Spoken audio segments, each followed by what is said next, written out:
Buddu bawangudde omupiira gwabwe goza de 2-1 nga bawangula omupiira ogwo kiroza nti Buddu era bazzeemu okuba abeeriisa enkuuli bongedde okuddamu okusitula foomu yaabwe naye ng'emipiira gyabadde mingi nga bagenda okuba nga nkubulya nga bulaku highlights ezo.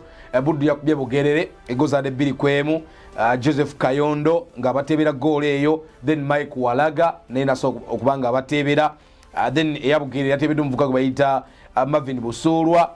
Then mu kibinja still kye kimu banafu ababuluuli bakubiddwa Kyaddondo, banakyadondwa bakubye Buluuli goza de 2-1 omuvubuka gwe bayita Isaac Ssenyunja yateebye, Dathan Mubiru naye yasobodde okuba nga ateeka omupiira mu katimba, so nga Robert Sewanyana ayongedde okuba nga ateebera naffe bano ababuluuli newankubadde nga ababakubye omupiira nga olaba ku highlights ezo oba ku moments ezo ezadde mu mpaka amasaza ga Buganda. Kunaku olw'omukaaga Ssese bakuba Buvuma goza 3 ku bwereere, Marvin Tumukunde, Diara Umaru Muzungu ne Sabil Muhammad bebateeba omupiira ogwo.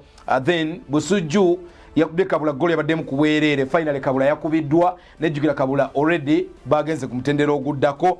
Mwana mwenzi Eddie Bulwanyi yabakubye goal eyo eyawadde banafu ababusujju obuwanguzi. Busiro bakoze 0-0 ne Mawokota yejimu kwe jempira joso okubango oyogerako. Then banafu abamawogola bakubiddwa Kyaggwe, Kyaggwe yabakubye goza de 3-1 omuvubuka gwe bayita Ivan Bravo Kalyowa. Then Julius Kalule Kato yateebedde banafu aba Kyaggwe, in fact Ivan Bravo Kalyowa yakubye goza abadde 2. Then Jamil Kayizi yateebedde banafu abamawogola.